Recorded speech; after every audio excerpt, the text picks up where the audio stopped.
2 seconds. Yep. Time hack. Okay, it is 6:30. Calling to order the Trophy Club Mud One Board of Directors. We have a quorum. All 5 directors are present. It is 6:30. Citizens' comments. This is an opportunity for citizens to address the board on any matter, whether or not it's posted on the agenda. The board is not permitted to take action on or discuss any comments made to the board at this time concerning the item not listed on the agenda. The board will hear comments on specific agenda items prior to the board addressing those items. You may speak up to 4 minutes or the time limit determined by the president or presiding officer. To speak during this item, you must complete the speaker's form that includes the topic of your statement. Citizen comments should be limited to matters of which the board has authority. We have one set of citizens' comments. Mr. Smith, please come up, announce your name, your address, and begin, sir. Well, good evening, ladies and gentlemen. Scott Smith, 2 Salida Drive, 35-year resident of Trophy Club, and former council member, former mayor, former MUD board director. What I'd like to do, oh, and also too, now a prestigious member of the 65 and over club. Just became that just last month. So what I like to do is have the board consider implementing a tax freeze for 65 and over. Now, I know you have a tax exemption for 65 and over, but the city and also to the county has this for their residents. And I like to see the MUD get in line with the rest of the entities in the county. So again, just asking you to consider that, and hopefully that sometime in the future you'll put that on your agenda and take that up. So that's it. I appreciate your time. All right. Thank you, Mr. Smith, for coming to join us. All right, thank you. Okay. Are there any other citizen comments? No. Okay, we'll move to the consent agenda. All matters listed as consent agenda items are considered to be routine by the Board of Directors and will be enacted by one motion. There will not be a separate discussion of these items. If discussion is desired, that item will be removed from the consent agenda and will be considered separately. 1, consider and take appropriate action to approve the consent agenda. A, July 2019 check register. B, July 22nd regular meeting minutes. C, July 29th joint meeting minutes. I'll entertain a motion. I move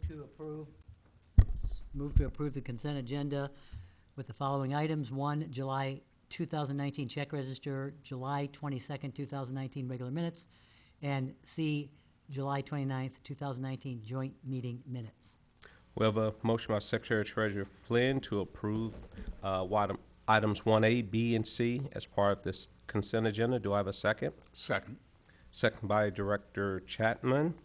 All opposed, all in favor, indicate by raising your hand. Motion passes unanimously. We'll enter into regular session. Consider and take appropriate action to award the bid and approve contract number 2019-08-1901 for Municipal Sludge Hauling Services. Staff? Mr. President, I believe in this particular case, we had the item out for bid for all of the required timeframes, and we received no bids. So we need to ask that this item be tabled until we can find another solution. Okay, the item has been tabled. Does any director have any objection to that? Nope. Hearing none, we'll go to item number 3. Consider and take appropriate action regarding the fiscal year 2020 budget matters. A, report from the rate committee. B, consider and take, well, let's go, these are pretty separate items, so, well, we can go to B, include in this. Consider and take appropriate action regarding rate assumptions and projections for the fiscal year 2020 budget. Okay, staff, Nugent, who's going to take the lead on this? Let me just try to help set some context here, and maybe Stephen can chime in if I get it kind of wrong. So when we look at items 3 and 4 on the agenda tonight, both of them provide for actions. The nature of the action that we're looking for is a little more nebulous than that. Like, it's not just approve this or don't approve that. We seem to be on a pathway to getting approval for our budget, for our rates, and for the proposed tax increases. Which of those actions by the board are absolutely have to be done today versus which ones, it'd be nice to just get them knocked out so we don't have to deal with them in September. I'm not totally clear on that. Stephen, if you can chime in here and help. I know we were hoping to get at least general guidance on you're going the right direction on the rate increase. The budget is closer but not yet finalized.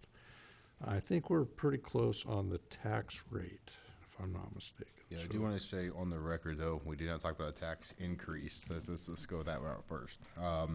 Yeah, for us tonight, we're really just looking for, it's almost like you're trying to set a rate before we know the budget, because the budget's inflated by, depending on what the rate's going to be for this year. Similar to last year, we have a rate committee. We met there. We also have a budget committee this year. So separately, different parts of the board have seen both of these items. Tonight's kind of just putting it all together, look at the big picture, and then kind of get an idea of what scenarios we're going to do, kind of hone in on it, and then go for approval for the next meeting. You have to do a hearing and everything to get approval for the tax rate and everything. So we can't make any approvals tonight. Can't adopt anything. I put it that way, sorry. Can't adopt tonight. And just one additional point, which is the board will take a vote on a proposed tax rate for the current tax year, and public notice will be given regarding that proposed tax rate. And then as Stephen indicates, next month there'll be a final hearing. And at that time, you'll also consider final adoption of the budget and adoption of final tax rates for the tax year.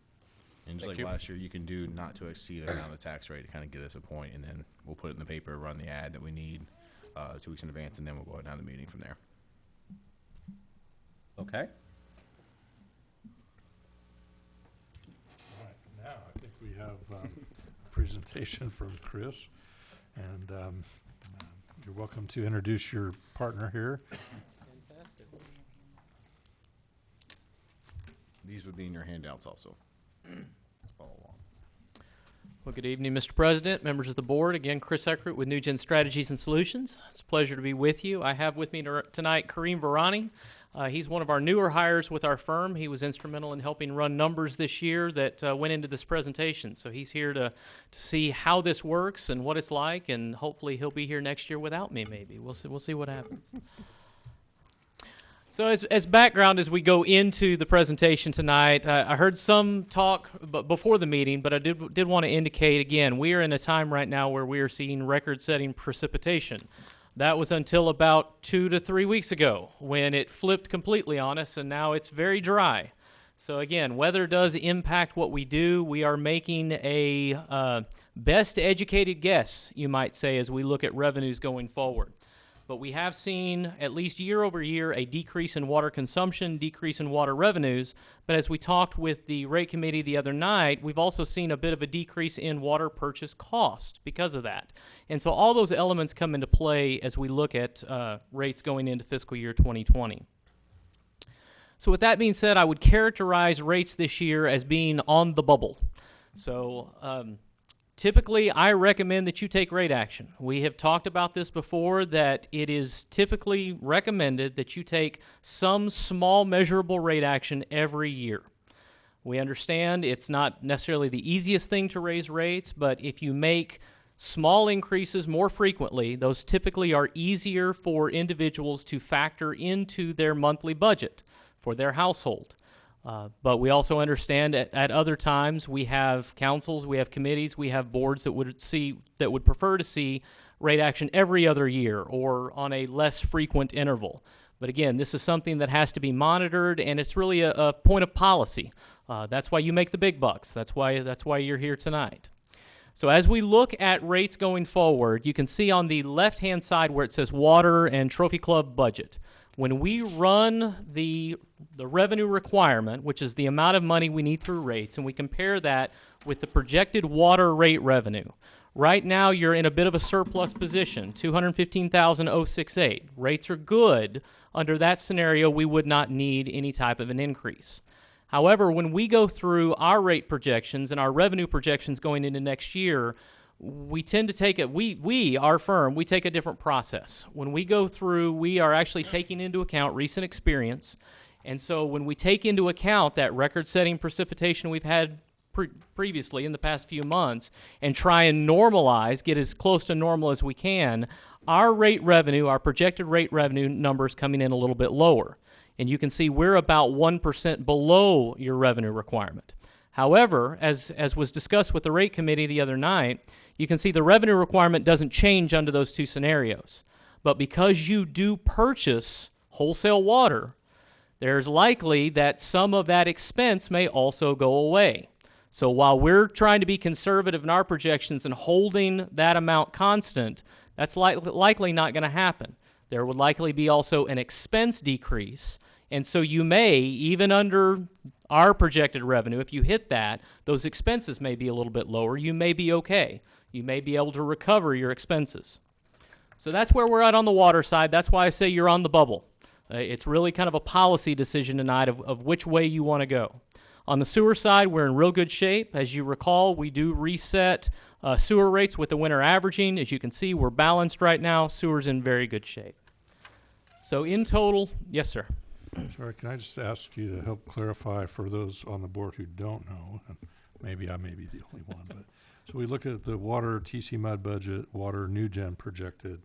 Those are really, that's just the distinction between what you and Stephen have projected based on slightly different assumptions. Is that Slightly correct? different assumptions, yes. As I understand, as Stephen goes through, he does not take into account the prior 12 months. We do. We're looking at a 36-month period, and when we go through our projections, we find the months that are closest to normal precipitation, and we strike an average consumption in that month.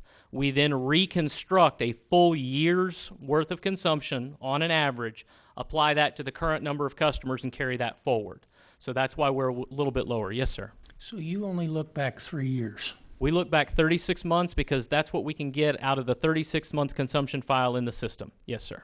Yeah, and I go back further, but I take out the last year. So I would So- take out 2019, which has heavily impacted our numbers. Yeah, because we've had this, on the budget side, he and I have had this discussion, and I do not like a 3-year look back. Understand? I think a 3-year look back can be drastically skewed by weather cycles. What I've read, I don't remember whether it was AWWA or where I got it, but they generally talk about weather cycles happening in 2.5 to 3 year cycles. Yes, sir. Wet years, dry years. And so I think if you just look at 3 years, you set yourself up. And I appreciate exactly where you're coming from. Part of it is just the capability of getting data out of the system and what we work with. Yeah, And so my question would be total volume that you're looking at versus total volume that we looked at when we did the 10-year with the scheme. What is your number? Total I don't have volume? my number. I'll have to look it up. Mine's 925. That's 925 million gallons is what I'm looking at for ours. I go back a little bit different. I actually do the kind of same thing, but I blend further years back, get the average per month of connections, and then I take the average connection per volume and then go and do the multiplication from there. And that's how I break it down. I know what our projected revenue is going to be every single month for the next 12 months. Yeah. So it really just comes down to the data sets, what we use. There's a little bit different, which is really good to have two separate views, though, to see what this last year really influenced everything. And as you can see, I mean, there's a pretty good significant difference there if The you add. $300,000 swing. Yes. And if you look at 2019, how historic it is here, I mean, it's historically wet here. I mean, Well, I have to say, it's $300,000, but one, it's two people taking a guess on a $6 million budget. Yes. So that's 5%. So if you tell anyone, go take a swag on any number within 5%, if either one of them's right, they'd be very rich men if they in any chosen endeavor that they chose in life. So we got to remember, these are just projections, and they're never right. Stephen's number's never right. His number's never right. So regardless of what they come up with, it's never going to be right. determines your definition of right. Yeah, that's right. Yeah, you just said within Okay. 5% is right, so. No, I said they're within 5% of each other. I didn't say either one of them were right. There's a reason I do rates and don't I, trade stocks. I'll just say that. But again, backing up, appreciate the point, completely understand where you're coming from. Some of it is the data limitations from the system and just what we can get, what we can process. So, but as we look at it, that's the decision point, and I think that characterizes it very well. It's a matter of how conservative does the board want to be? What approach do you want to take? This is a matter of policy at this point, and that is up to you as we go forward. So with that said, if you did want to look at some type of an increase, $1 added to the base charge of water or sewer, you can see what those annual revenues produce. $90,000 on water, $55,000 on sewer. These are round numbers. We rounded these. These are not exact to the penny. Let me be very clear on that. If you were to add 10 cents to the volumetric rate on water, that gets you another $90,000. On sewer, that's about $44,000. So again, and we've actually used this slide previously. Yes, sir. When you say 10 cents of volumetric charge, are we talking 10 cents in each one Yes, sir. of the tiers, a flat 10 cents, or a 10 cent on the bottom one and then That's 12 10 on the next one? No, sir. That's 10 cents to every tier. Okay. And again, rate design is an art. There are a billion ways to design rates. We can slice the pie however you want to. This was just to try and give the board some idea, estimation of what you'd be looking at in terms of revenue generation.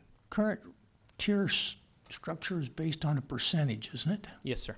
So it would not be a flat 10. It would not typically be a flat unless that's the direction the board wanted to go. It's really up to you. I understand that. Okay. We did use this slide before as we did the dollar increase, and I will, as we talk about the tier, it's 10 cents on each tier, but when we did the dollar to the fixed charge, we did escalate that based on the current meter equivalency. So the dollar on the base would be to a 5/8 inch meter. That would increase at 1 inch, 1.5, as you can see on the slide here. So we did increase that on the fixed charge side to get to that 90,000. So again, just as a reminder, what your current volumetric rate design looks at, you can see the tiers on the left-hand side. You can see the unit rate on the right-hand side. Again, as we look at it, it is an inclining block rate, and so the less usage, the lower the rate, the higher the usage, the greater the rate. And so what that does when you look at it effectively, the effective water rate is 508 per thousand if you were at a flat rate. But again, you're on an inclining block rate, so those that are at the upper end pay more, those at the lower end pay less. The same is true for the sewer side, but you are on winter averaging, and so that winter average is what runs through the tiers. Again, I'll remind you that we typically reset the winter average after March every year, so that's another look to come back in and see where things are. February, excuse me. I come and see you in March. The the average resets in February. Yes, sir. Yes, sir. How many, refresh my memory back on the other slide, how many in the 6 to 8 inch pipes do we have? I can give you A that. handful at That's best. not many. It's not many. The majority, at least 90% of your customers, I believe, fall 1 inch and below. That's correct. Yeah. That's correct. So again, with that being said, that's all I have for you this evening. It really is a policy point. If you want to take some type of rate action this year or not, while I recommend it, I do respect the board's decision. Yeah. If you don't mind, I'll say a few comments and then I'll let Mark say a few comments. The rate committee came out with a split recommendation. One party suggested that we leave rates as they are, that because we were effectively going to show a $74,000 net loss. And given that this was a record wet year, the likelihood of us replicating that next year is rather remote. The other thing is in that revenue requirement, as Chris said, there's not a reduction in the water loss. Another perspective from the rate committee was there was unanimous agreement not to touch sewer. There was on the other side, there's a recommendation to do a 5 cent instead of 10 cent, a 5 cent increase, which would completely which would mostly address the lost revenue. So if we repeat it, That'd be 45 grand then, right? yes, it'd be about 45. Yeah, the projected loss. Yeah, which would take about 45,000 of that. So if we replicate it this year, it would address a majority of that projected loss. So, Just so I'm clear, so that was the only recommended change, the dollar one would not be addressed? No one was for doing a base rate Just wanna make increase. It sure was I'm- both to I'm the clear. volume, both, Okay. either, Okay. either a slight change to volumetric or nothing at all. Okay. I'll let Mark add any comments if he choose to do so. Yeah, we agreed to disagree a little bit, but no blood was lost. Mainly because someone was on the other side of a phone. But, yeah, my thing is that we have not increased water for 2 years running, correct? Last year, we brought back to the board to also increase $1 on the base rate, which we did not do. Which we did not do. So we have skipped raising anything for 2 years running. No, we raised rates Sewer. in April. Yeah. We did a rate increase in April. Not on Not water, water, the sewer. it's a sewer. Sewer, It was just on sewer? yeah. You wouldn't go on water. He's right, there's been 2 years, there's been no action. At least my time here. Okay. I stand corrected. So, my viewpoint, it was that we've already shown that we're probably gonna have a deficit of about 70. We're also projecting for 2020 a deficit of 103. Yeah. On top of that, we have delayed, if I'm not mistaken, I might be wrong, but we have delayed projects because we thought we were a little too tight. Well, one this year, but we did one last year too, didn't we? Anyway, the whole thing is when we delay a project as a board, that project isn't gonna come in any cheaper when we come around to it, all right? The thing is, we're basically doing a disservice to our constituency because when a $100,000 project gets delayed, it's gonna be 120 or something the next time around. So it's actually costing them more money when we delay these projects because we're running too tight of a budget. So my thing is, yes, I'd like to keep the budget lean and mean, but not so lean and mean that we're having to delay or cancel projects because we don't have the wherewithal within the budget. Yeah. So my counter to that would be, we would potentially experience a $100,000 loss potentially on a record year, a record wet year. You're not gonna have a record wet year every year. So if this would have been even a normal year, this would have been estimated $300,000 or $400,000 overage. As far as delaying that project, Stephen is gonna cringe, so you can make note of the funny face he'll make. We have $4 million in our unfunded fund balance. I mean, in our what's the term? Allocated. Unallocated fund balance. Unassigned. We chose to delay that project.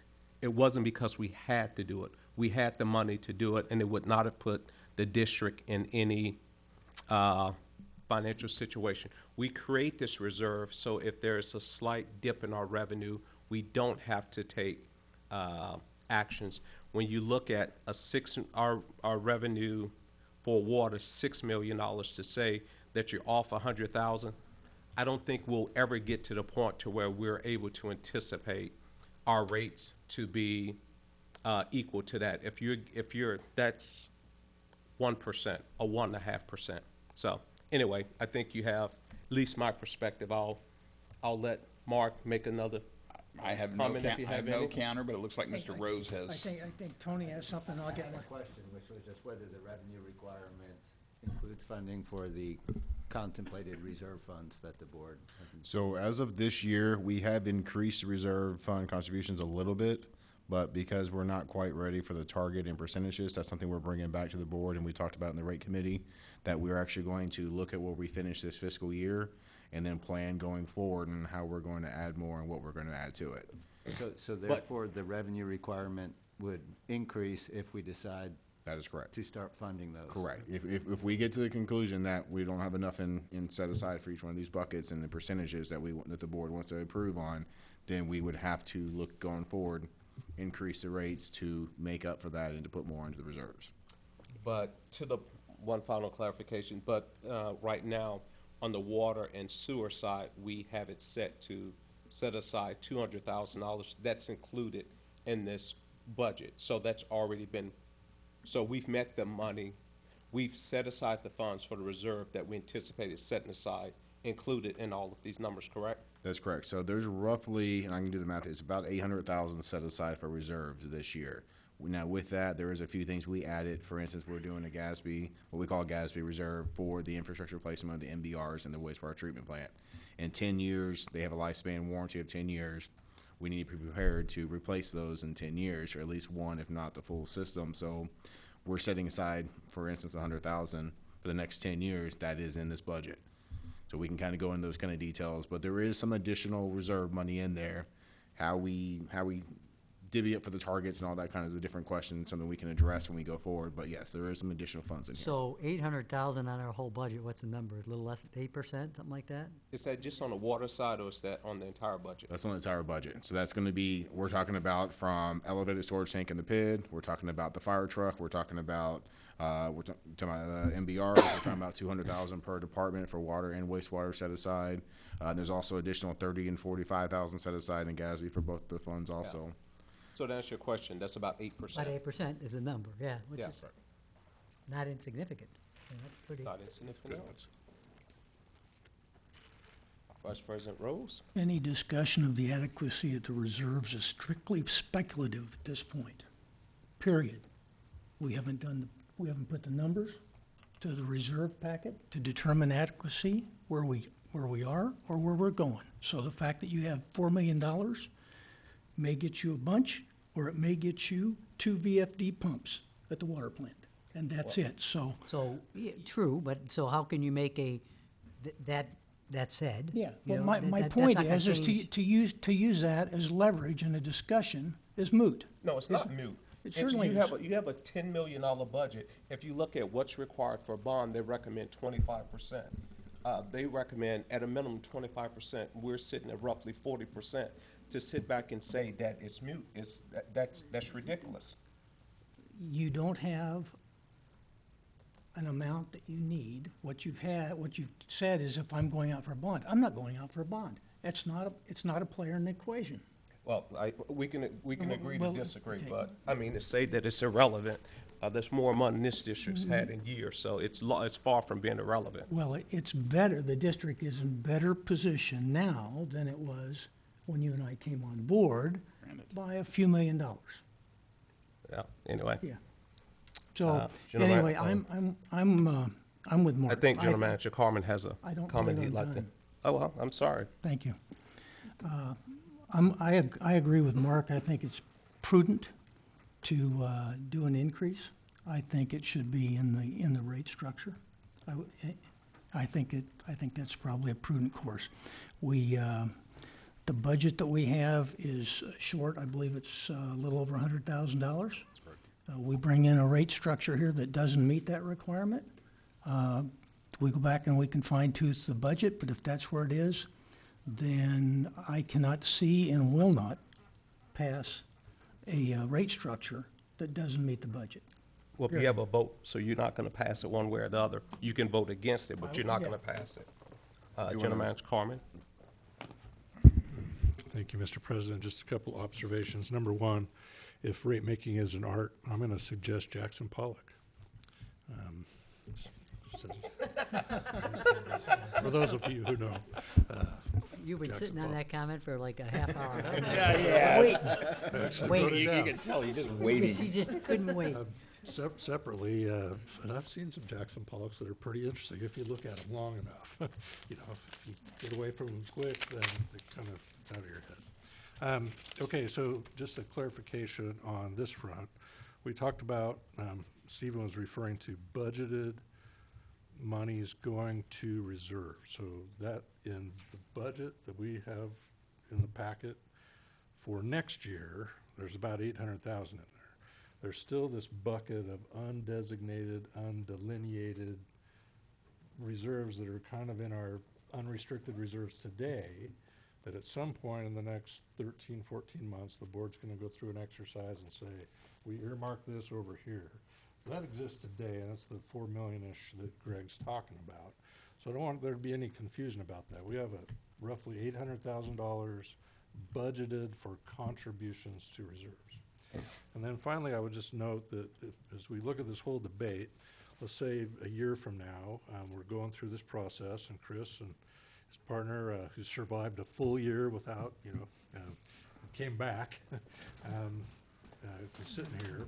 Well, okay, so we can talk about a number of things. One of them could just simply be, what would the board prefer us to use as a methodology for projecting water sales? And let's say just pick the average for the last decade. Pick the average number for water sales per person per capita, and then stick that number in the budget, whatever it looks like, and we can budget a contribution from reserves from the revenue sufficiency reserve bucket as a part of that. And if, in fact, we don't make enough money to make the budget balance, then we can ask the board to go ahead and transfer that in. It was budgeted. If not, it can just go back out to the reserve budget. So there's ways to work around that kind of take the slack out of this question about, it's basically water sales forecasting methodology, for lack of a better term. That's my opinion. I'd like to speak a little if I can here. So I've spent countless hours looking at numbers going over the last decade, speaking with Mr. Rose, going over some more scenarios and decades of information. Big surprise, I know.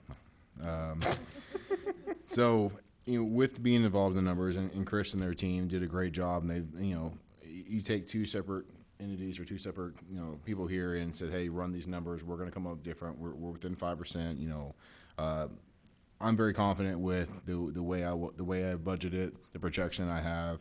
I'm very confident this year, once again, even on a really wet year, at the end of the day, it looks like we're going to be pretty close to being even or, $50,000 negatives this year. Granted, there's a lot of things that kind of pertain to that, but, we are, as management staff, we all are very cognizant on what the revenue looks like. We understand what our expenses are, but going forward to next year's projection, we have a negative of 103,000 is what we're looking at right now. We have a deficit there. I'm completely against moving forward with a deficit budget. It makes no sense on the budgeting side.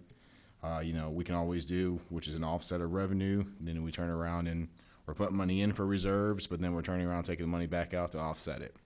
It's going to be a board decision, but as far as staff is concerned, we really do recommend going forward with $1 on the fixed cost. I think that is the best way to go. You take away the risk of having another wet year and not getting enough revenue also, which you're trying to retain here. So I really think that's the way to go. With all the analysis that we've run and all the numbers I've looked at, that's my recommendation. So the staff is recommending adding $1 to the base rate. Correct. That's right. Nothing on the volumetric. That's correct. I think with the volumetric, you're still putting yourself up to a risk that if something happens next year and we have another wet year, or even a halfway wet year next year, you're not bringing in the revenue requirements that you need. Now you're putting yourself more of a risk. And if I remember right, we're close to 24% of fixed costs versus variable costs. And I think the number is supposed to be closer to 30, if I'm not mistaken. Chris, am I incorrect on that? Fixed cost versus variable cost? I think they recommend the maximum of a 30%. Correct. Right now, when you look at your fixed versus variable structure, you recover 25% roughly of your revenue in the fixed charge, 75% in the variable charge. Okay. As we look at that from an industry standard standpoint, the number that we have out there is about 30%. That number is put out there by the Alliance for Water Efficiency. They're an industry group that is all about conservation. And what they say is that if you're truly going to encourage conservation, you should recover no more than 30% of your revenue within your fixed charges. That's really the only, that is the metric that we have out there. It's a policy-driven metric. It is not a cost-driven metric. You need to remember that as a utility, you are heavy fixed cost intensive enterprise. Roughly probably 80 to 90% of your cost is fixed. So not recommending that you get 80 to 90% in the fixed charge, but really 30% is kind of the metric that we use As a maximum. as a maximum. So at 25%, we're actually. You're on a below. We're below, but on a better side, but we have more exposure. You have more exposure. We have Yes, more sir. exposure. Yes, sir. And the reason I bring this up, and thank you, Chris, for that, we looked at analysis and we looked at where the trend is for Trophy Club, and the trend is decreasing volumetric-wise. So therefore, we are preaching conservation, as citizens are understanding and starting to move that direction. We are losing per connection volumetrics going down, so the average is going down over the last 10 years. Now, we have offset it before because we keep increasing, meter counts. So as we increase, the average is going down, so we're able to offset that. We're 99%, 90, whatever, the final number, 98 point something percent. We're not going to keep increasing meters. We're not predicting any meter additional next year, but maybe a handful. And I might got that in the budget. So we need to understand that as the average is going down, we're going to have less and less revenue coming in at the way the current tiers are structured right now. Director Chapman? Just to clarify, we're projecting 103 or 104 deficit, and the 1% on the fix is only going to recover about 90 of that, correct? That is correct. You're looking at, you have a difference of, 13, 14,000. Which would come out of the reserve in that case. There's different ways. We're still fine tuning the budget right now. There's still a few things out there that we're trying to get locked down numbers on. I mean, the budget, if you've been in the budget world here, every day there's a new budget. It seems like we're constantly updating numbers and changing things around and trying to understand everything that's going on and making sure we didn't miss anything for each department. But we're pretty solid on the numbers that are here. But I mean, $14,000 out of a $10.5 million budget, we can work with that. We can do what we need to do. Or if the board wants to say, hey, instead of doing $200,000 per department, we can do, $195. You cover the difference type of thing. So there's different ways we can work around that. For, it seemed to me, an extended period of time, the base charge for the wastewater and the base water for the water were the same at the MUD. Correct. They are now different, correct? That's correct. Because we did change wastewater over the last We added 3 years, I believe. We did add last time around, we added $1 to the wastewater, correct? That's correct. We brought back originally $1 for both of them, and the board adopted or approved doing the wastewater, not the water. Okay, We- and go ahead, but the staff thinks the better way to go is to go the fixed as opposed to the variable because of the exposure? That's correct. It's because our reserves, I mean, the rate stabilization reserve is set aside for this reason, but we're not at that point yet.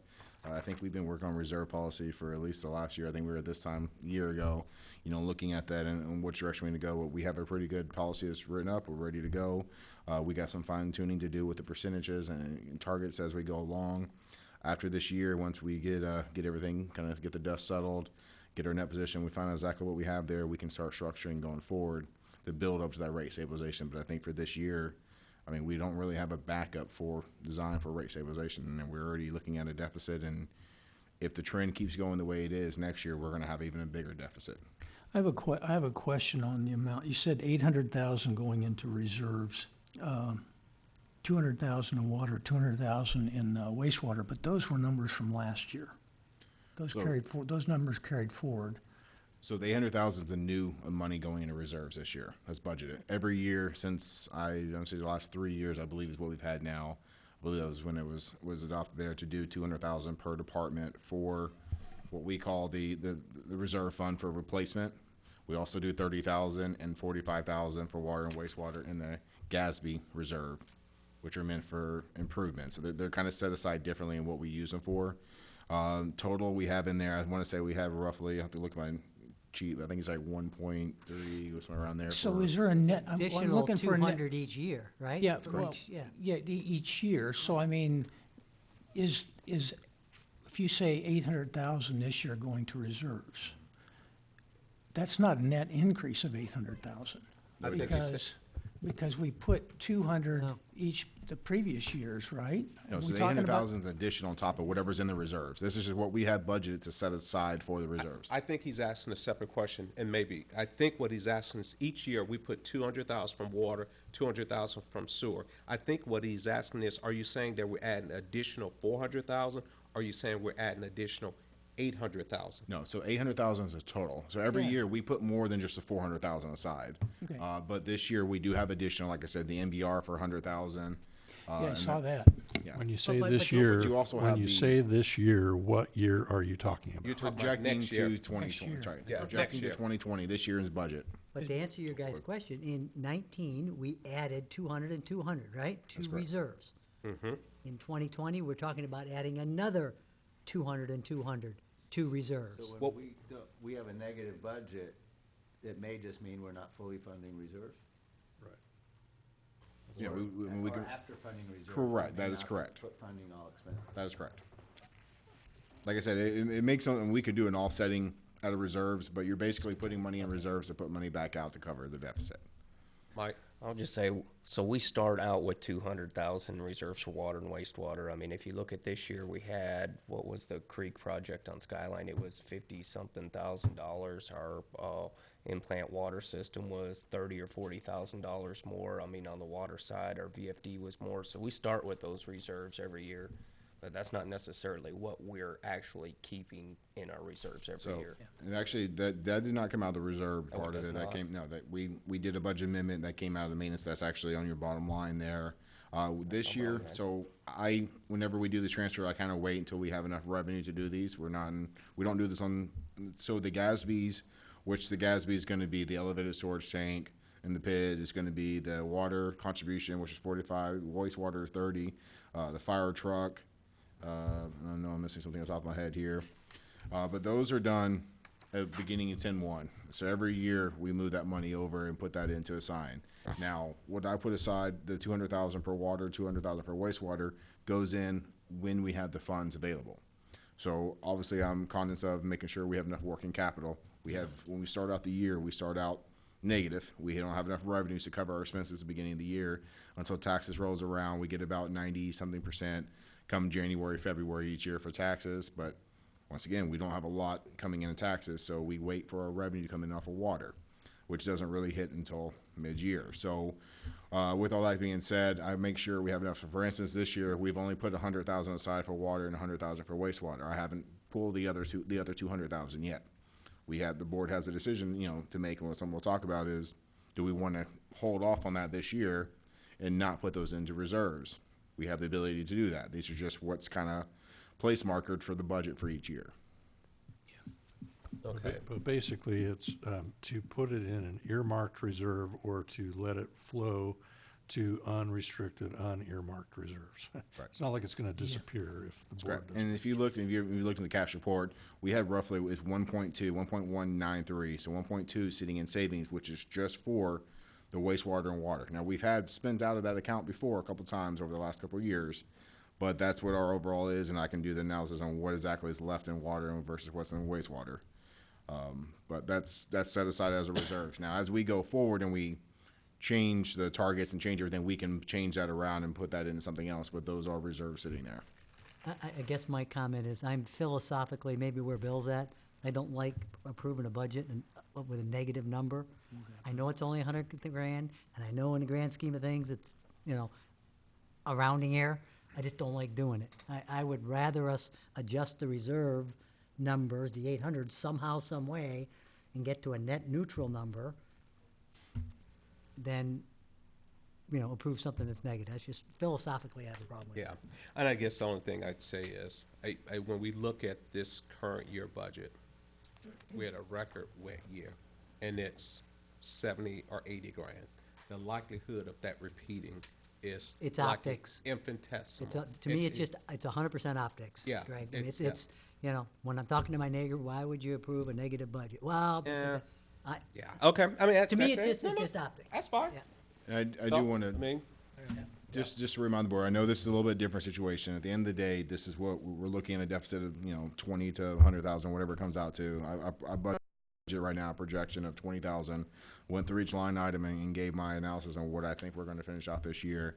I'm looking at tracking 20,000 in a deficit, which isn't, like I said, isn't bad off of 10.5 with the wet year that we've had.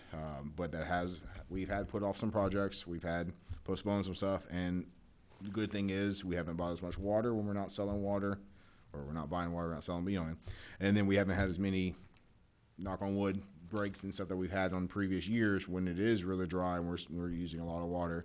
When you have a main break, they seem to all kind of go in a domino effect, and you have more, and you've got multiple. So we've been really good on those kind of expenses and what we have here.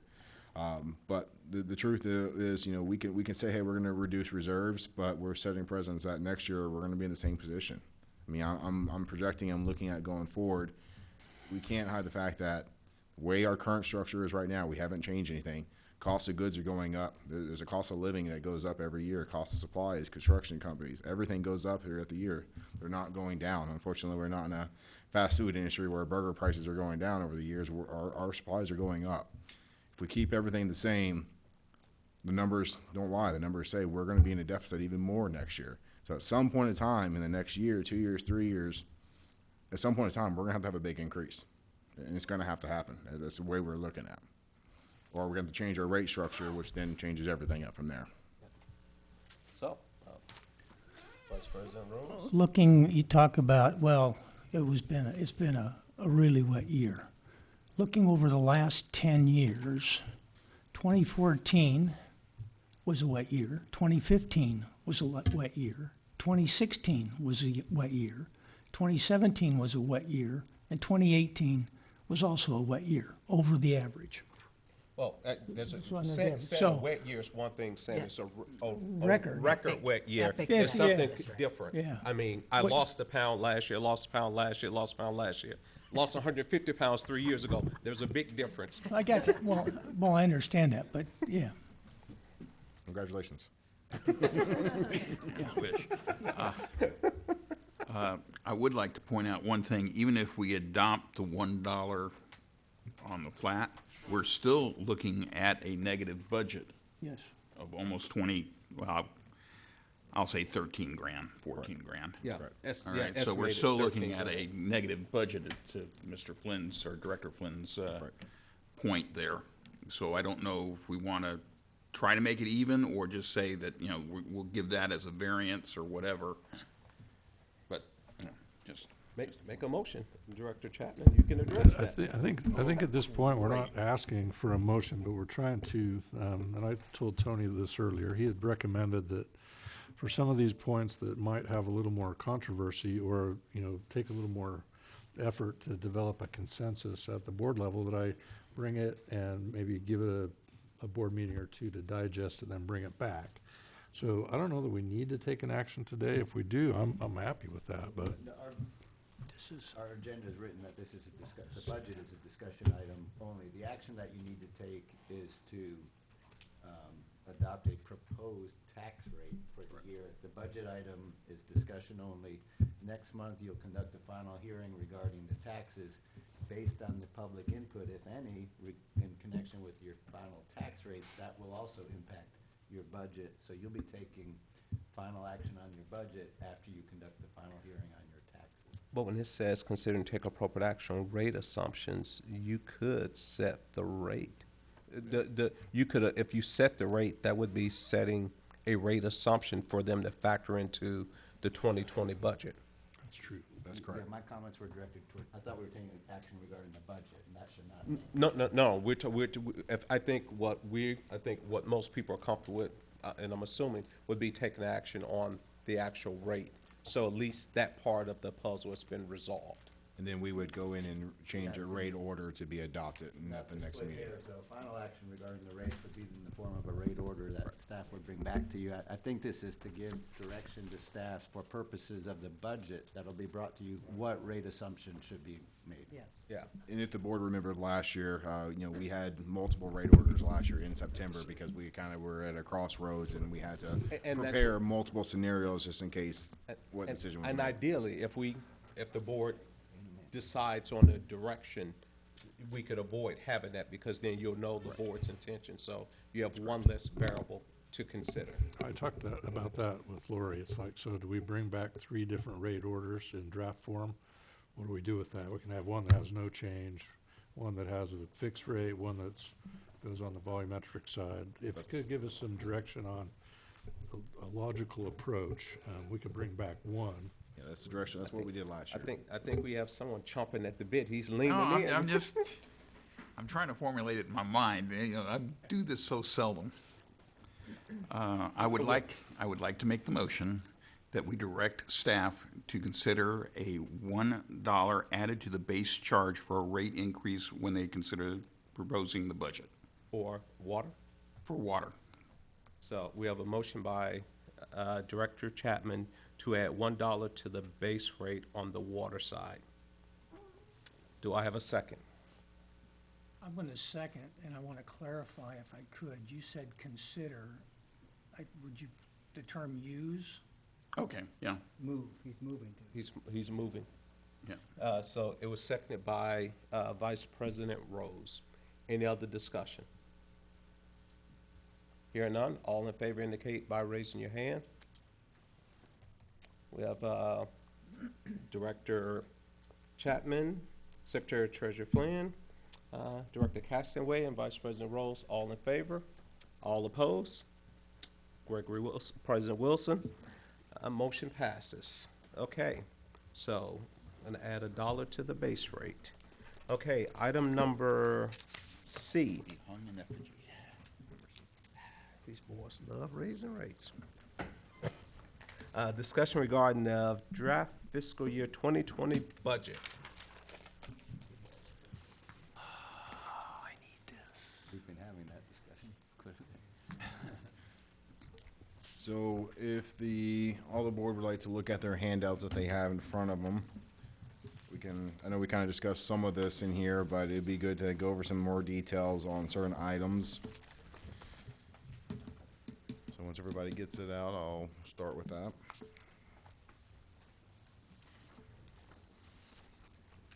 So just to kind of give you a summary, the first page is really just a summary to kind of break down what we're looking at as far as taxes, revenue, and then all expenses.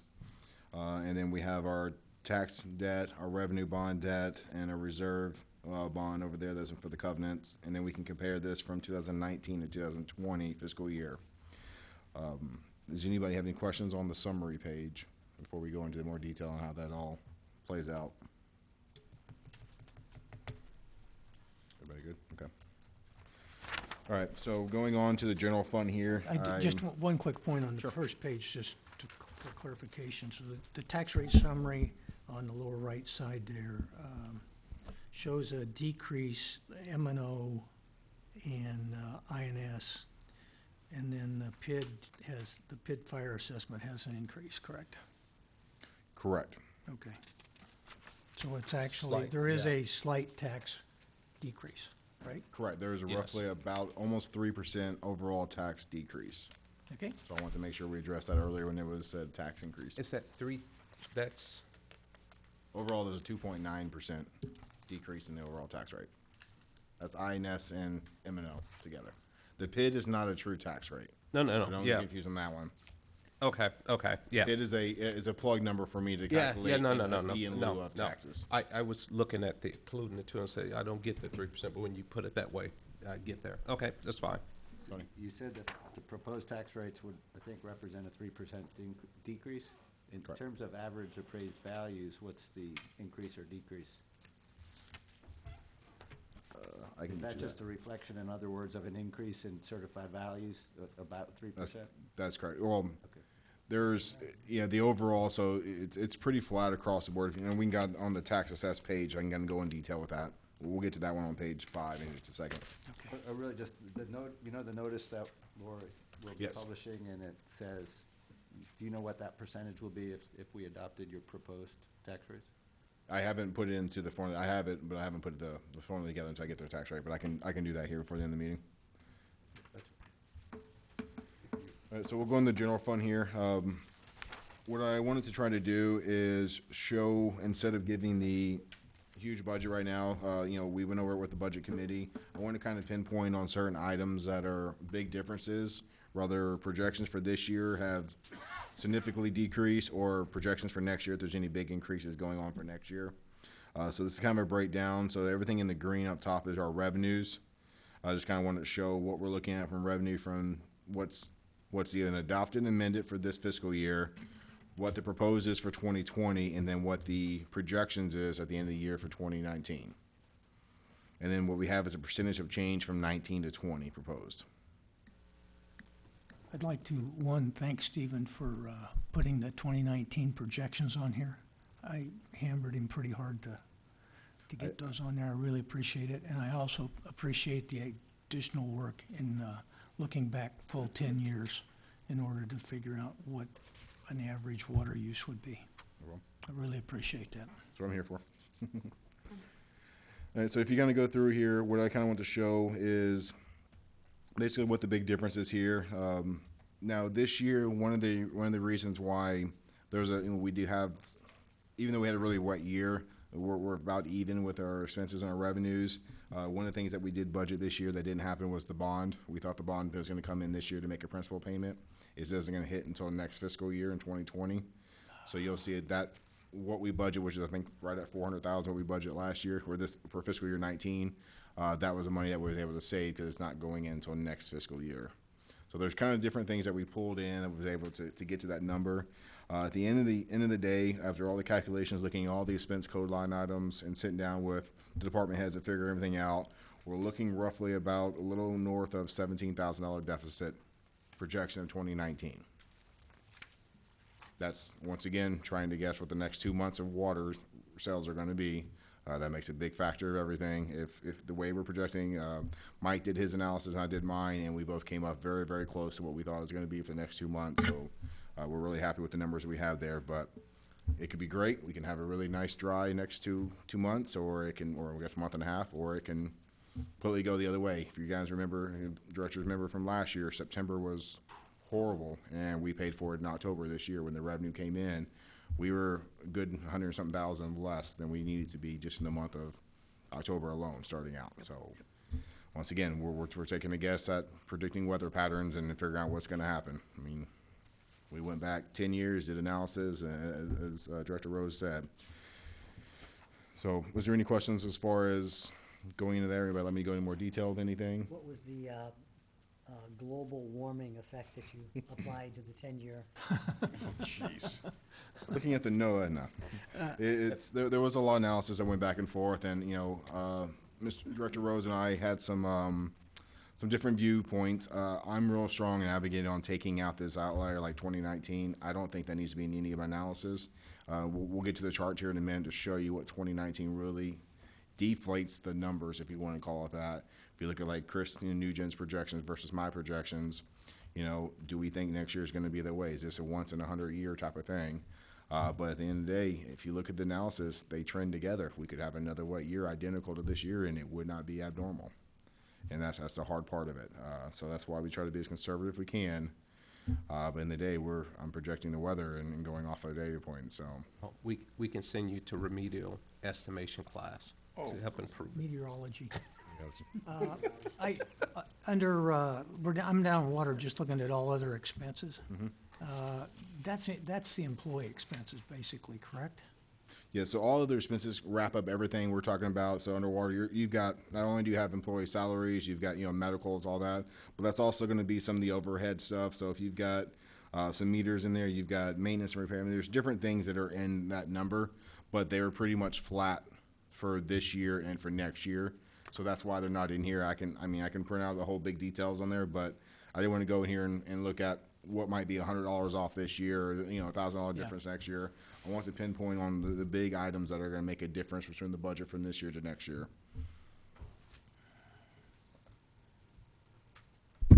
It's okay to add that I specifically asked you not to provide that level of detail. And I thank you for not providing that level of detail. Well, I have it. I just don't have it on. It's not very, very small print. Let's put it that way. Feel free to cover that after the meeting is over with whoever would like to go through it with you. One-on-one. Not me. So the revenue transfer out there on, let's see, where am I at? 135.60, 33.2 shows a proposed of 527 and 276 this year. That's because of the bond payment for the East. So yeah, so that's what it's about. If you look at what was amended or what was adopted there versus what was projection for this year, that's the difference. So the revenue bond that we have is 73% water, 27% wastewater. So that even at the $400,000 payment, that's part of that. That's the water portion of it. And Okay. we when we did this budget this time last year, we weren't sure exactly when the bond was going to get adopted and how it was all going to work and get it done. So we weren't sure if the funds were going to come in and the payment would be this year or this current or 2020 that we're coming forward to. I mean, we can't just attribute this to prudent fiscal management. You Like I said, can. depending on your definition make of it right, true. you know. Thought I'd offer. Alright, so was there any other questions as far as, if you look across the board, most apartments are flat, for the relatively speaking, the way you wanna look at it. You know, wastewater has some additional stuff. You know, the good thing about energy this year is we haven't been selling water, we haven't been processing, therefore our electricity bills are going down. You know, pumps aren't running as much.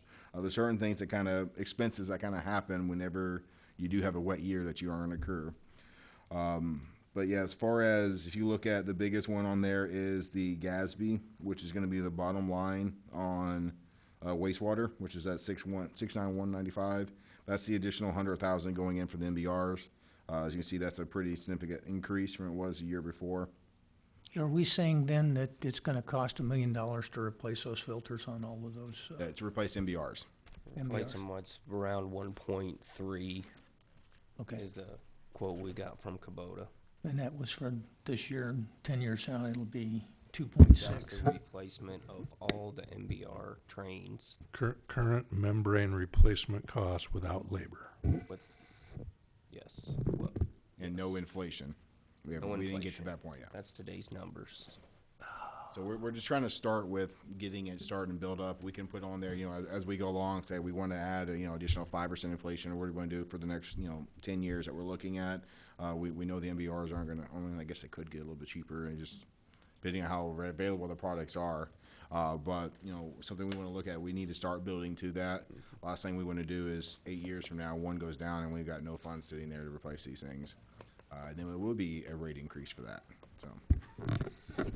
Mr. President, on that front, I'd just like to add that, one thing I've always said, it's been true, maybe I've said it too many times, but we're, in our industry, we're pretty conservative, and we're always looking for cutting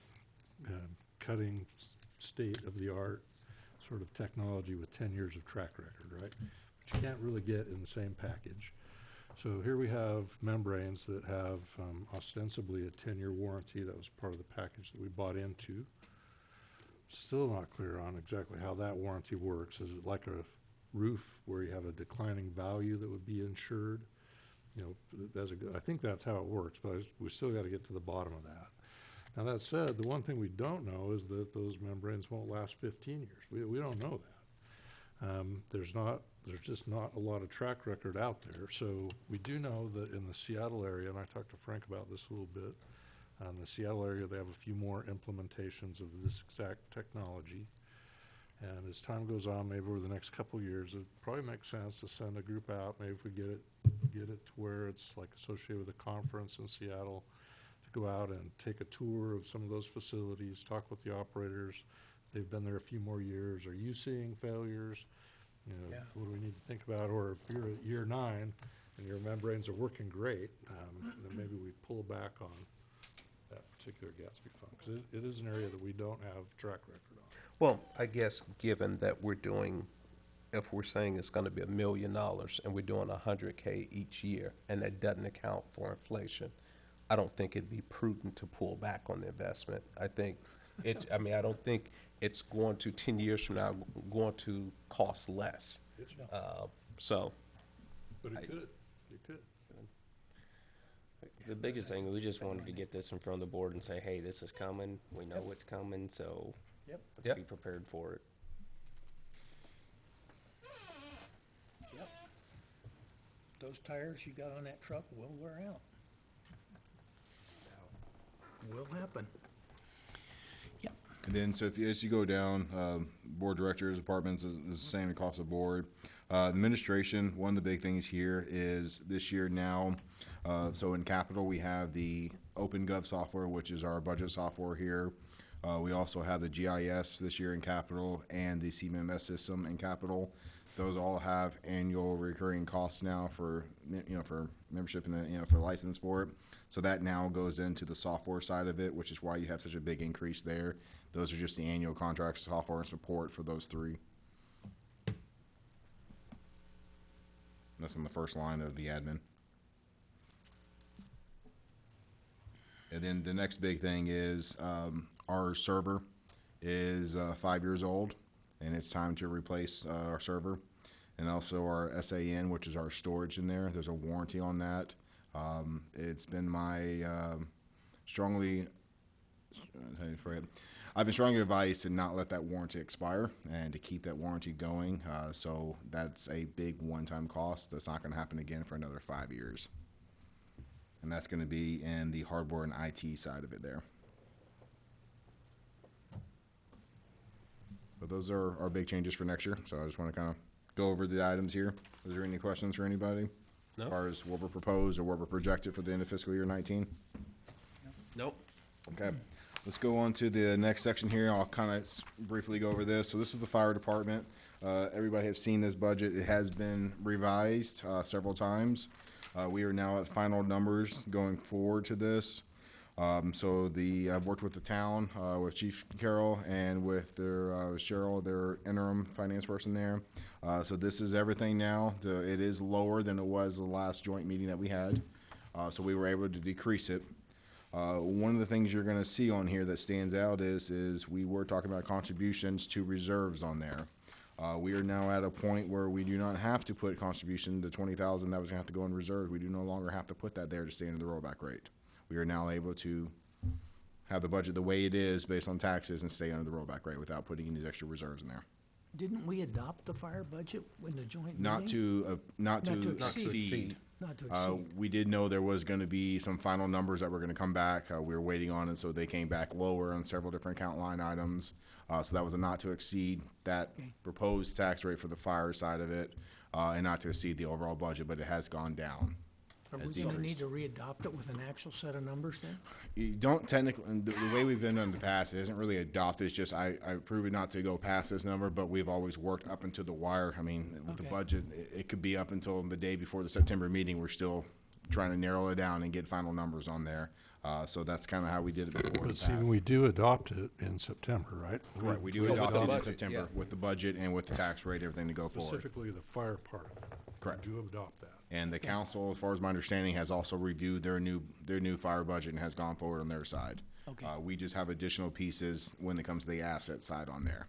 One of the big changes, as you remember in that meeting, was that we were gonna do 48,000 out of capital, which is gonna be the 2 tough books and the extraction tools. But the main difference on here is we were originally gonna have to do, at the end of the meeting last time, we're gonna do 20,000 out of reserves. That is no longer needed Okay, to stay under. okay. And we'll go on to page 5 here. I'll briefly go. This is basically the tax work page here. Our entity is a little bit different where not only do we actually calculate the fire tax, basically, the M&O for the budget, but we also have to look at the INS side and kind of for all the PID surcharge or the PID, fee in lieu of taxes. We don't tax the PID. So with all that calculation that's on here, on the right-hand side, we have our tax rate, same thing you see on the front page. Down the yellow is our max rollback rate. Up top is our proposed rate for 2020. Is there any questions on that?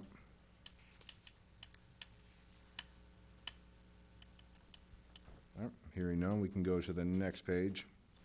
This is just some nice colorful charts of all the data that I have. If anybody would like to read all the tables, I can provide those for you too. They're about 30 worksheets, so we can go through them if you have some time. I'll be here. So as we can kind of go forward, one of the main things to look at is that consumption per connection by year, which is the bottom right-hand chart. As you can see, 2019 is that number that's just way down on most of my charts here. But if you look at the trend is declining over the years.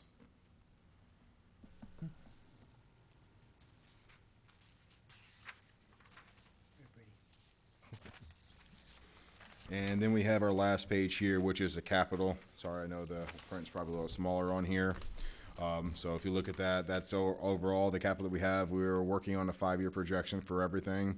As some of the members might know, we used to focus on 1 year. We're getting to a point to try to focus out the next 5 years and look at everything. It gets a little hard when we're trying to figure out all the assets that are around here, but we're getting closer. We're starting to narrow things down, and we've got a new software that's going to come in place that should help out going forward with this. But these are all the items that are broken down by department on what we're looking at for the next 19 to 20, which is fiscal year 20, and then over the next 4 years from there. Yes, sir. Beacon meter software, additional funding needed. Correct. Mike can probably talk a little bit more about that. We've had the beaker meter in there. We didn't spend anything this year with it. Yeah, we didn't. So we're on a Connect software with our meter reading software that has been out of date, that they don't even support anymore. So I tried last year to move over to this. I didn't have enough money in my budget when they finally come back with what it would cost to move over to the Beacon meter software now.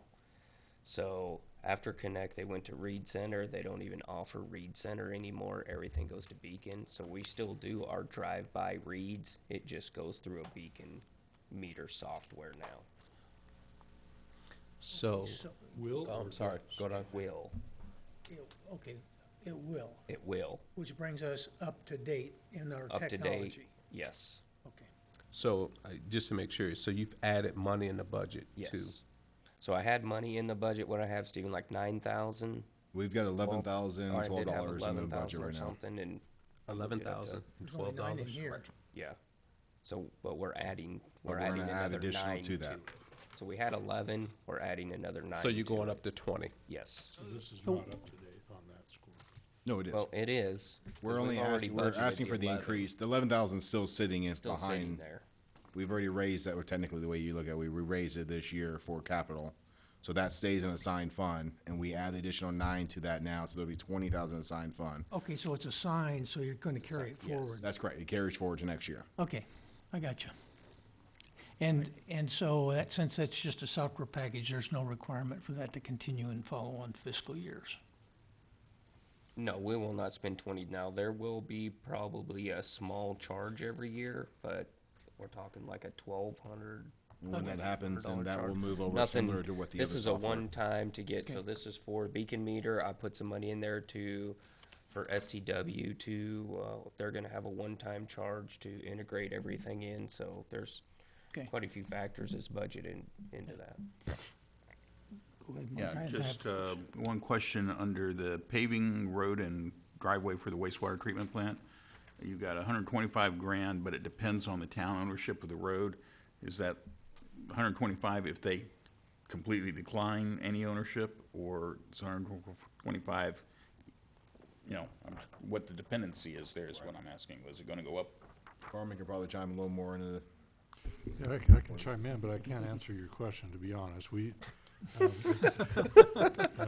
But I was looking at that just. Sorry. Honesty is a Day or god. two ago.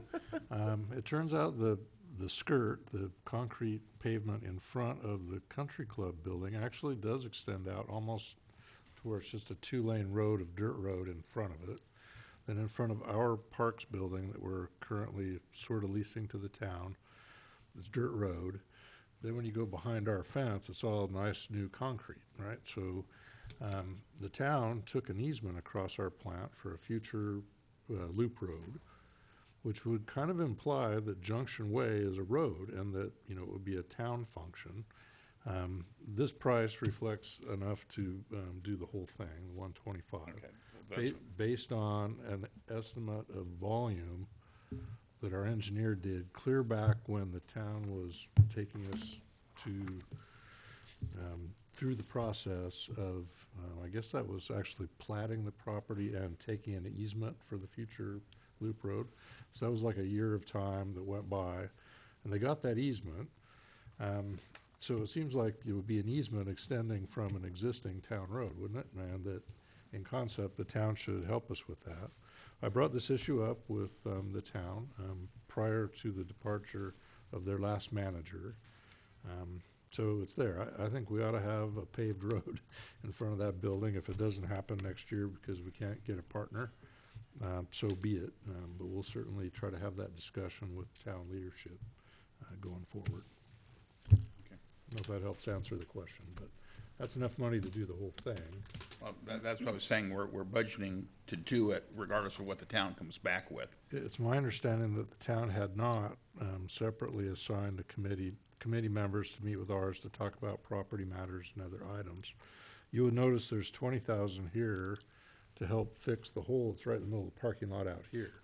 So is Municipal Way a public road? I think I talked to Bill about that. I don't know the answer to that. I don't think it is public road because it all shows up on our plat, but maybe we contributed this road out here, in which case, I'd be more than happy to have the town pay for half of the chuck hole repair. But that's kind of where we're at. Okay. Needs to get done. Yeah. I have a question on the 20-foot line stops and gate valves. Okay, so we have a 20-inch distribution line running down Summit Cove that ends up hitting Trophy Club Drive. Well, ever since I've been here, there has been a 20-inch gate valve that has been broke right around the Oak Hill area that we would like to get replaced in case we had a emergency and needed to use it. Okay, so it's 20-inch, not 20-foot. 20-inch. Okay. I just, Say 21st. yeah, it says 20, it says 20-foot. Oh, well, I didn't type it up. Big valve, man. It really, I didn't know whether it was every 20 foot That'd you be had me. one of We these. or needed what you were another doing. ground storage tank, so we just thought we'd put in a 20-foot valve. Yeah.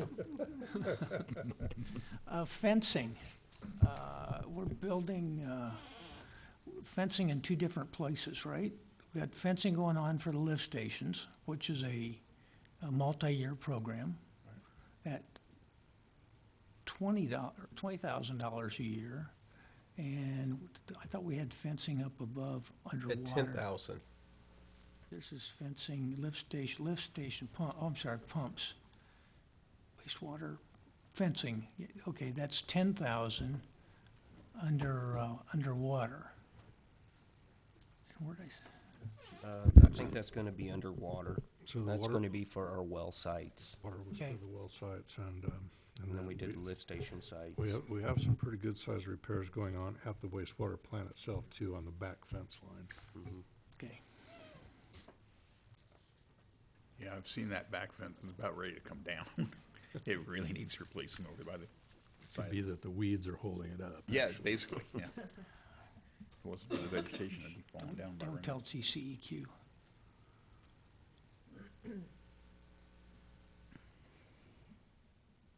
What are blower curtains? Those would be sound suppression. Okay, Any other questions there, Vice President Rose?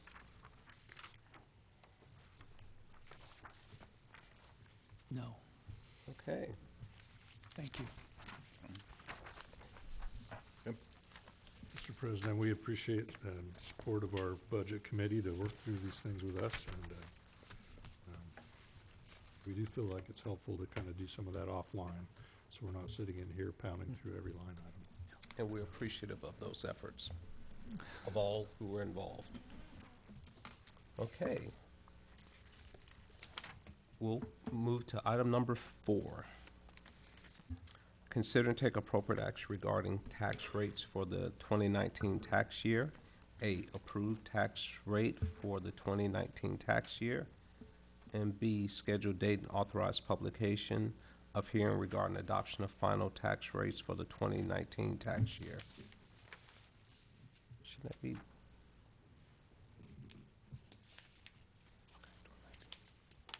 Yep. Okay, staff, I have to think about it, that is. If you want to go back to the page, or you can look at the first page if you want to, on page 1, and the same thing we were just looking at here. Here's our tax rate for our M&O, general fund, M&O fire, INS debt, and then our overall tax rate there.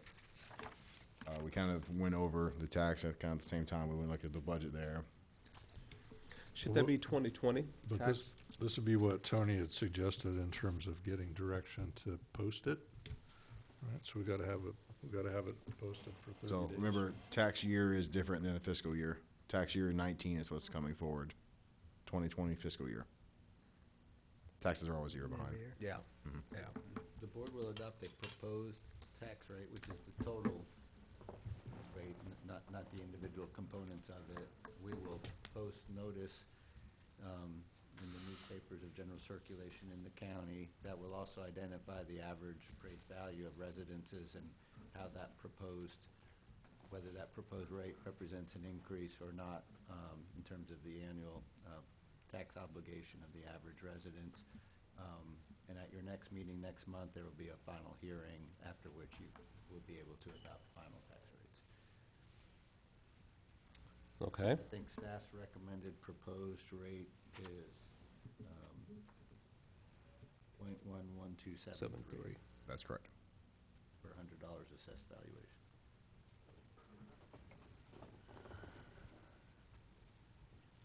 We probably should have got some draft language together, huh? So the form of the proposed motion would be, a motion to adopt a proposed tax rate of 0.11273 per $100 assessed valuation for the 2019 tax year, and to authorize staff to proceed with publication of notice for a final hearing to be conducted at your next meeting. I propose what he just said. I second the I move to proposal. what Tony just said. okay, we have a motion to propose a tax rate of point not to exceed. No, it'll be of. Well, it could, you can't do a not to exceed. The board is adopting a A proposed proposed, tax rate. okay. It's adopting a proposed tax rate of .11273. It was put forward by Secretary Treasurer Flynn and seconded by Vice President Rose. Any discussion, questions? This is still below the rollback rate, right? By .002, That's if I've got it correct. right. If the board would like to take a brief recess, I can have that sheet filled out for you here. Well, it long looks, as it's from below your that. sheet, it looks like the rollback is .11479. Right, well, yeah, it's below, I was gonna give you the actual percentage. Looks like I failed to put in the ad that we'll be posting in for the next couple of weeks here. So if the board would like, I can give them some more details on what the average per person. If it's beneath, I don't care. Yeah. It's not important to me to know the exact Because number. there is gonna be a dollar figure per average that's gonna go up just because we are, They're just, I think, asking us to confirm that it's below the rollback. It's that is correct, it below, is below the yeah. rollback, that is correct. Stop right there. That's all I wanted to make sure. I Yeah. thought I read it that way. I just wanted to make absolutely sure we don't have to mess with that part. No, it'll be below. Okay, any other discussion? Hear none, all in favor indicate by raising your hand. Motion passes unanimously. Okay, That motion, the board will conduct the final hearing on at the September 16th meeting. If any of you don't think you'll make that meeting, please let us know so we can make sure we have a quorum for posting purposes. I might have a potential conflict. But otherwise, we all look good. Didn't you do that last year? Huh? Didn't you? He was weren't absent you- last year. I'm consistent.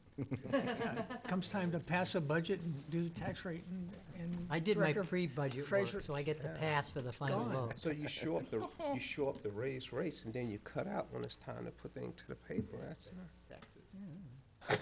Master of the obvious, yes. In October, he'll criticize all of you. Yeah. I leave for one meeting and you guys just. I'll talk about October and September when I won't be here. Okay, consider and take appropriate action regarding the July 19 combined financial and variance report. A, combined financial, B, combined variance. Secretary Treasurer Flynn? There is not a lot to talk about here. I call your attention to the variance report. There's just a couple items listed here, very minor, and I'm on page 110 of 127, so if you have any questions there, very small amounts. The one that comes into discussion, I think we talked about this last month, Stephen, right? Was the delinquent taxes. Correct. Property taxes, which is the 3128. So I think we already talked about that last month Correct. and why that was. Other than that, it's pretty straightforward.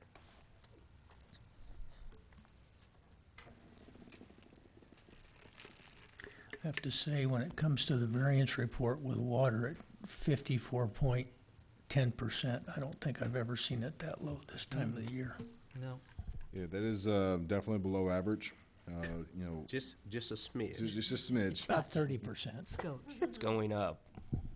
It is going up. We are selling some water right now. You have a 7 million gallon day yet?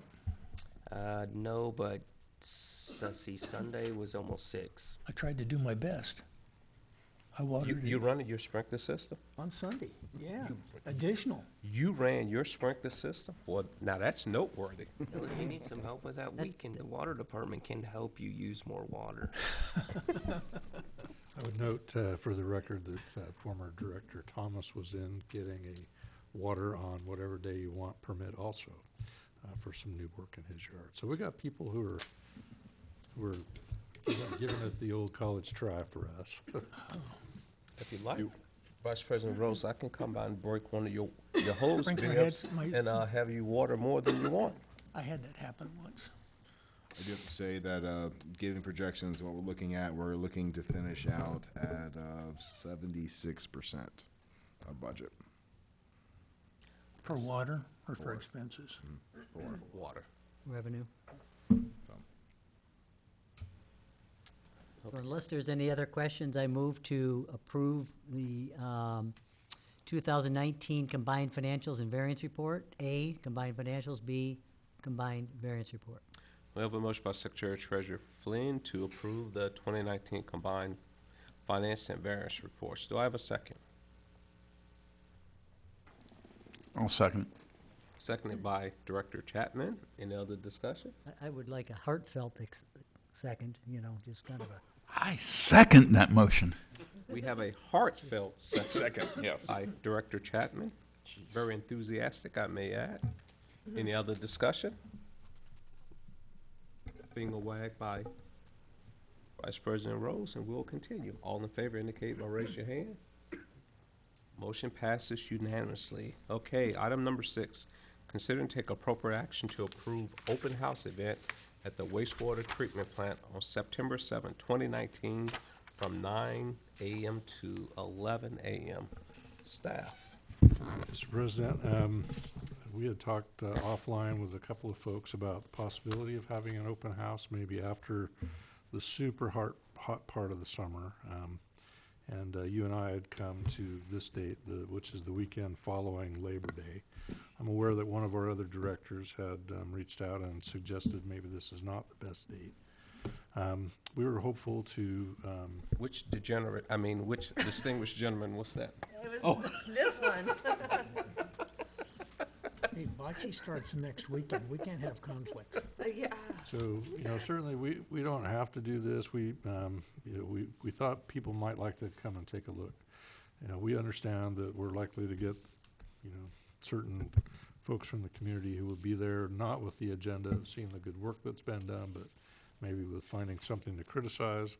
But outside of that, there's been a lot of the community's money spent on this plant. It's producing great water, and it looks pretty good. So I think we ought to hear input from Director Castingway and try to see if there's a date where we can agree to hold this before we meeting. get to that, what's the communication method to the community? So it would really be threefold. We would send out an email on our internal system. We would let the town know that this was occurring, and then encourage anybody else who maybe was on the HOA board of a nearby HOA to understand that this was happening in their neighborhood. And if they want to walk in, that's great. Not everybody's going to want to come see, so we're not sure how much to anticipate.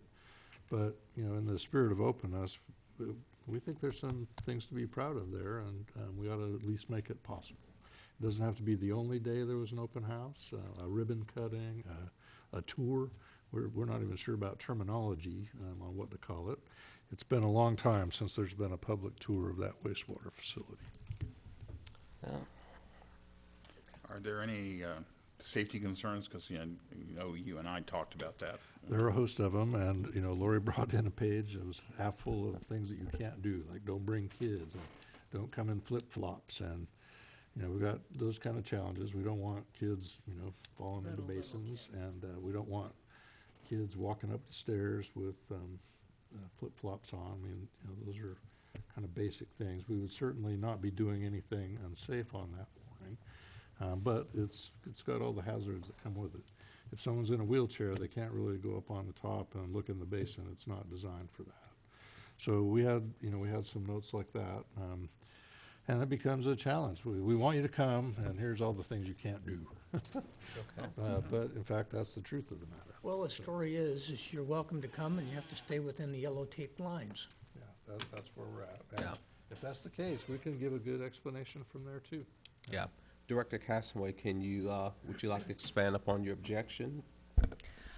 There's two other community events that morning on September 7th. Pet Fest and Rotary Club is having a health fair during those same times. So I just think having 3 community events and Trophy Club is too much in one day. So maybe we could push having the open house event 1 week back.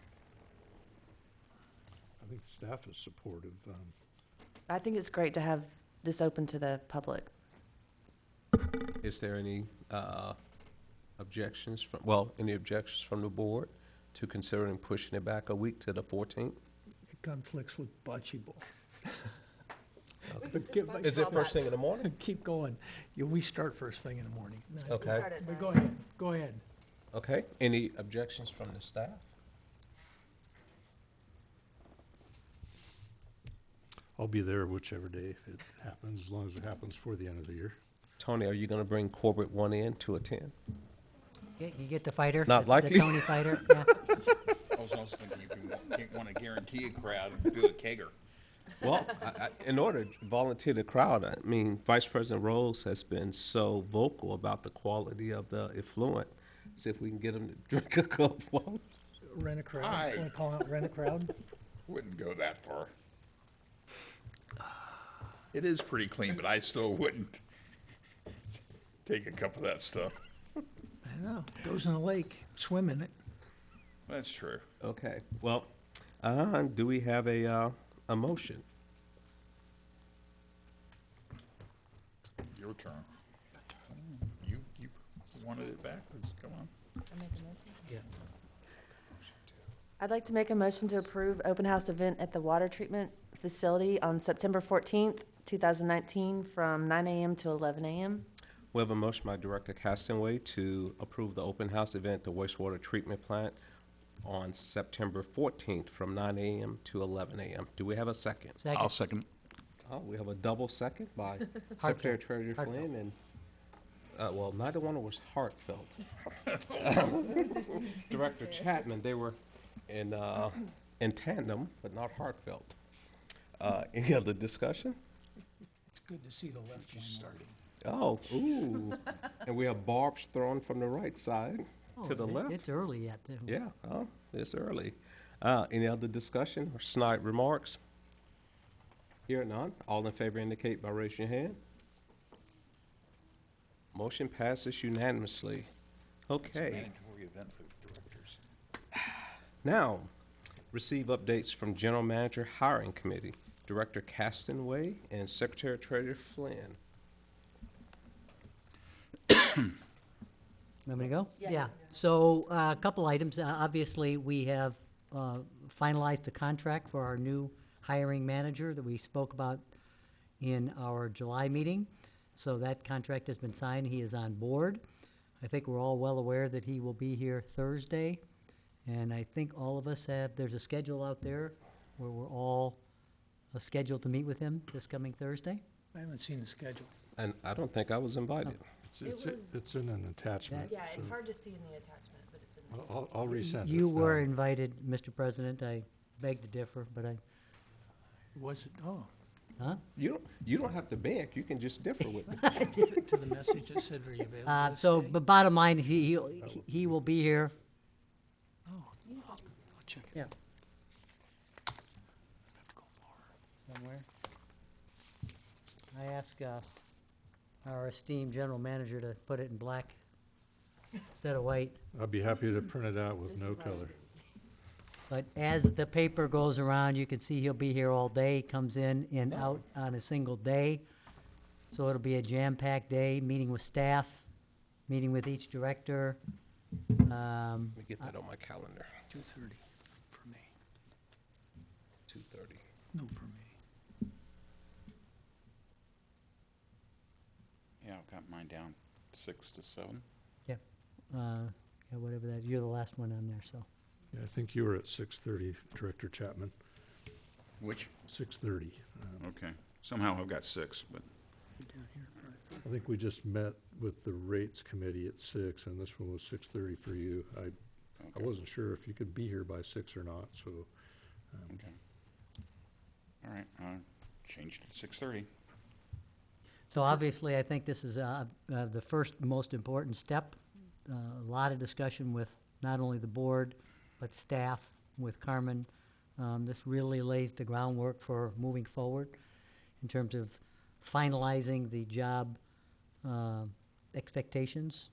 I think there'll be salary range discussion in there as well. So there's a lot to be discussed at that meeting.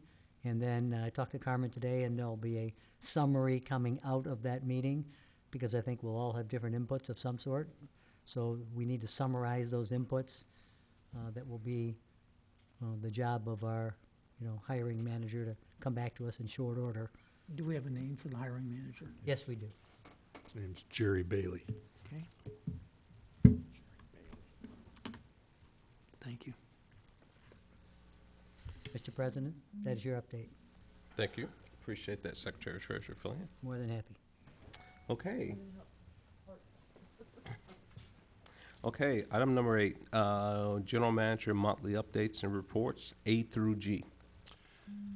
Mr. President, with respect to A through G, I'd just like to say that my report is in your package. I apologize for the slight disconnect between the outline you see in this report and the one you find in your board packet.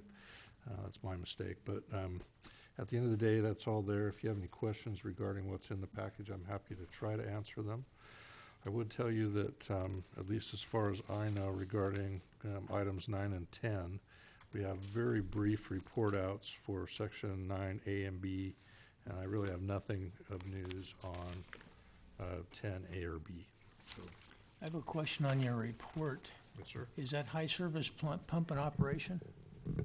I believe we just did a change order for the breaker.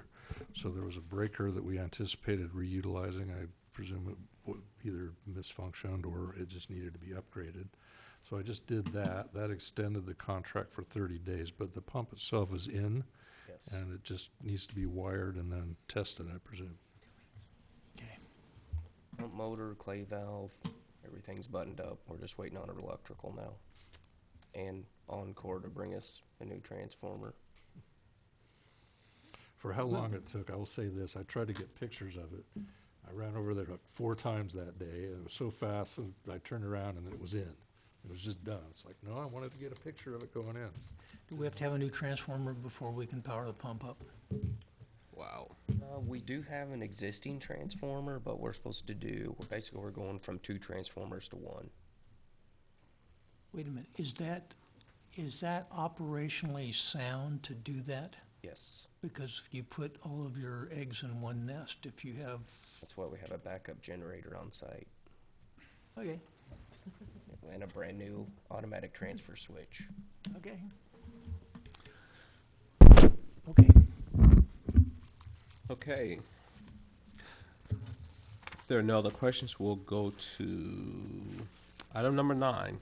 Pursuant to section 551.071 of the Texas Open Meeting Act, the board may consult with this attorney in executive session on a matter of which the duty of the attorney of the governmental body underneath the disciplinary rules of professional conduct by the State Bar of Texas clearly conflicts with the Open Meeting Act, or to seek advice of counsel on legal matters involving pending or contemplated litigation or settlement offers. A, contractor breach, performance, and payment issues related to district's contract with Weber Cadagua Partners for construction of the wastewater treatment plants improvements, and Trophy Club Municipal District Number 1 versus Arcadia Services LLC in the District Court of Tarrant County, 141st Judicial District, cause number 141-299-351-18.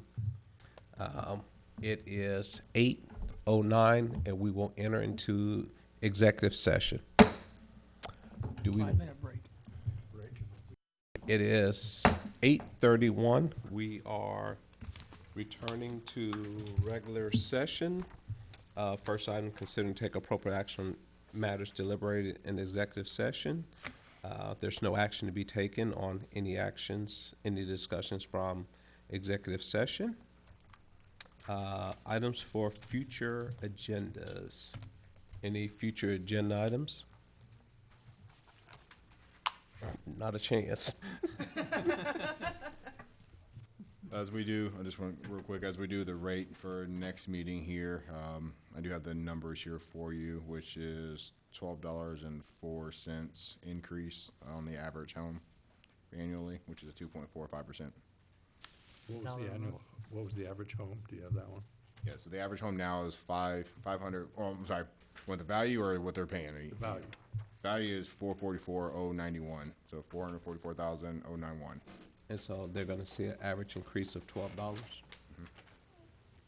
$0.04. $12.04. That's $1.00 something per month. Do you realize kids aren't gonna be able to go to college? I mean, any other? Let's see. Next meeting is scheduled for September 16th at 6:30. Mr. President, I may have a conflict, I apologize, but You're off to another sabbatical school. school. We have Vice Secretary Treasurer Flynn is still working on his GED, so we support him in those efforts. God. You spiked the water tonight. Someone spiked the water. Okay, I'll entertain a motion to adjourn right now. I make a motion, we adjourn? I'll second it. We have a motion by Director Chapman and seconded by Vice President Rose to adjourn. It is 8:33. The meeting is adjourned.